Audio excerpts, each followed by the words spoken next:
Imagine it's the early 1400s. For most Europeans, the world ends just beyond the horizon. The vast Atlantic Ocean isn't an invitation. It's a terrifying mystery, a place of sea monsters and legends. But one man was determined to change that. This is the story of Prince Henry of Portugal, who, despite rarely setting foot on a ship himself, became known as Henry the Navigator. Born in 1394, Henry was the third son of King John I of Portugal. He wasn't in line for the throne, so he carved out a different destiny.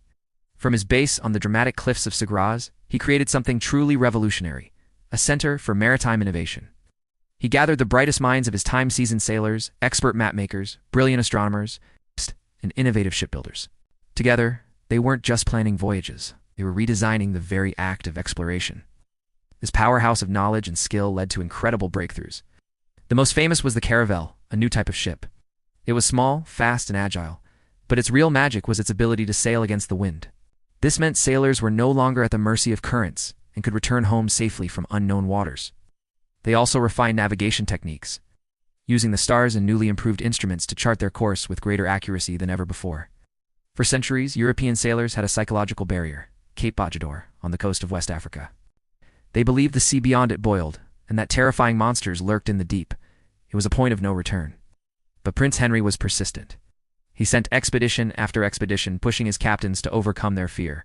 Finally, in 1434, one of his sailors, Gil Leans, successfully sailed past the Cape and returned. This single act shattered a generations-old myth and opened the floodgates for exploration down the African coast. Henry's motivations were a mix of ambition, faith, and economics.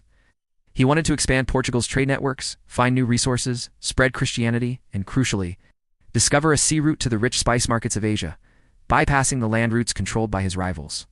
His expeditions led to the discovery and colonization of the Madeira Islands and the Azores, creating a blueprint for future Portuguese expansion. However, we can't ignore the darker side of this story.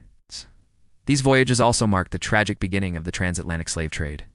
As Portuguese ships began capturing and transporting Africans back to Europe, it's a complex and painful legacy, deeply intertwined with the age of European expansion that Henry helped launch.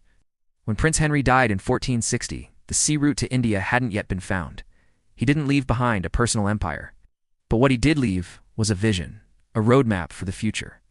He ignited a passion for discovery that would inspire future generations of explorers, like Vasco da Gama, who would eventually reach India, and Christopher Columbus.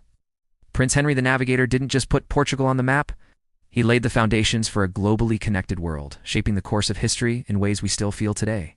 Thanks for watching.